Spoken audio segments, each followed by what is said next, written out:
I think there's a lot to unpack as far as CM Punk being a symbol for, and the Voice of Wrestling flagship may have talked about this quite a bit, but CM Punk being a symbol for a lot of the discontent that wrestling fans have felt, especially in the time between now and when he left WWE in early 2014.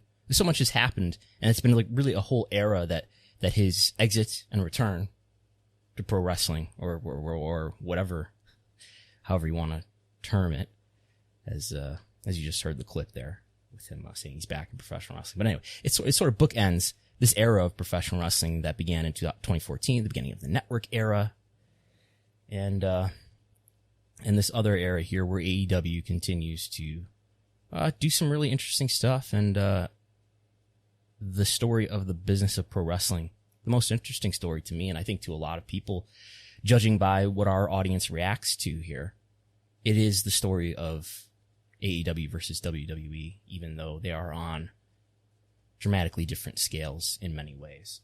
I think what people, I think what Punk meant as a symbol to people is, the frustration that fans felt, secondarily, all of the sort of, I'm hesitant to say like injustices, might sound a little strong, but a lot of the unfairnesses and the issues that W has with workers' rights, if you will, in terms of the classification of wrestlers as independent contractors, some of the medical treatment that he had that he was unhappy with. I really feel if you go back and watch or listen to the Art of Wrestling podcast that he did I remember where I was when that came out on Thanksgiving Day. I was doing the turkey trot in Buffalo. I did the turkey trot as I listened to it in November 2014. And it's really just an amazing highlight reel of all of the issues and complaints that fans and wrestlers have and would more so publicly have in the years to come. And I think part of the reason why there's an additional interest in the AEW versus WWE story, the fan discontent. A lot of fans feeling unsatisfied with the W core product. But also at the same time, WWE has made more and more money while putting on a product that many people feel is worse and worse. And it's insane to a lot of people that WWE can put out this product that makes them more and more money over time. And I occasionally have people who, when I dare to have, an opinion about the WWE product, which I think is ultimately important to our topic when we discuss the business of pro wrestling, the quality of your product matters. And people will tell me, well, if you think it's so bad, look at your spreadsheets, pal. They're making more and more money. So what are you talking about? And the reason why WWE is making more and more money is largely for external reasons. As we'll get into here, there's some internal things happening on the corporate side that people like Nick Khan are doing to help WWE make incrementally more revenue. And he's facilitating good media deals for the company and already has. But that's despite the quality of WWE's content, not because of it. And WWE's media deals, I believe, would be even more valuable if the quality of their content was better, which I think it easily can be. And it's quite a contrast to watch. If you watched, as I suspect many people who are listening did, if you watched AEW Rampage on Friday night, and then you sampled the epic WWE SummerSlam the following night, it's quite a contrast. We won't get into that here, but there are other podcasts for that. I think it's a big difference. And the reason why WWE is making more money over time is because of the external media economy that it is fortunate to find itself in, where live sports content has become exceedingly valuable in this media environment in a way that it was not in prior eras. And WWE is still popular enough, in fairness to them. They are still popular enough to justify those fees, but I think those fees could be much higher. So his return, Punk's return, sort of symbolizes excitement for fans, but I think for the story of, is WWE going to get even stronger competition or somebody going to exceed WWE in popularity in some ways in the future. It feels like we're getting closer to that time. And you've got, in many ways, a spiritual leader like CM Punk coming back to join the opposing team.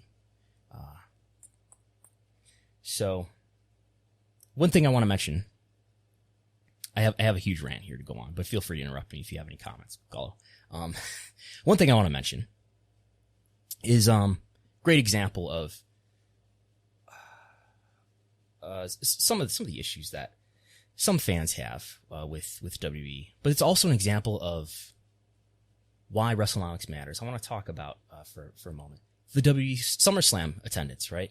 So the number is announced 51,326 people. They put out a press release to commemorate this as well. WrestleTix shows 45,690 tickets distributed. So that's a difference of somewhere around over 5,000 there. For what it's worth, yeah, I know a lot of other sports leagues and live event promoters exaggerate their attendance too. And nobody cares about when the NFL exaggerates their attendance, or college football exaggerates their attendance, or the NBA, or the Pope, for that matter, exaggerates their attendance. But it matters to at least some wrestling fans, probably particularly the kinds of wrestling fans that listen to a podcast about the economics of professional wrestling. Because I think it's the only objective facts that we have to measure wrestling with. The wins and losses are predetermined, and often they're just based on the subjective opinion or whims of one person. And it's the only thing that we have to measure. I think this is why the interest in the ratings was not what it is now in 2018, when the only real big TV shows on cable TV were Raw and SmackDown, or broadcast for that matter. There wasn't anything on broadcast. Impact was wandering around somewhere on the Pursuit channel, and there was a little interest in TV ratings. And now there's interest because people want to check the scoreboard. They want to see how close is it getting. So that stuff matters more to wrestling fans who are used to being basically lied to and, having their intelligence insulted anyway. Perfect example. Last night, you've got a promoted Sasha Banks versus Bianca Belair match, promoted right up to the last moment. They're running the video package to hype this match that they know is not going to happen. But, they think it's within their creative license to continue to do that. And, we're not going to get in. I don't think we need to get into the choices to return Becky Lynch in the way they did. But, that's a whole nother issue. But the WWE doesn't feel like it needs to be honest or forthcoming, or it could have said, we don't know, if Sasha Banks is going to be able to make it. They could have said that on Friday on SmackDown. But, there's this sort of, I think there's really this historical legacy of the tendency to not be honest because that's what you've always done. And that's the truth. We can't tell them the truth, The mystery this opponent. Is why real quick, the mystery opponent buzz probably would have done maybe even better business if they said on Friday Sasha Banks won't be there, but she'll have mystery opponent. Most people probably would have speculated Becky Lynch, but I think that would have drove more discussion on social media and probably more intrigue and interest. And look, if they just didn't know whether or not she was going to be cleared in time or whatever, who knows what's going on with her or what her reason was that she couldn't be there. We don't know. But they could have said she's questionable for the spot, and if she's not there, though, we have an opponent in place for or whatever, But this is just one example. That's a small one among a lot of others about why, WWE is this great resurging business brand, but it's not a good consumer brand. I like to hit on these 3 points that your brand is determined by the quality of your products and services, the communication effectiveness and timeliness that you're able to communicate from your company to your customers, and the leadership and talent's behavior. And the communication is the issue here on this one. better ad rates, but they don't do a great job making wrestling fans feel like they can trust this company.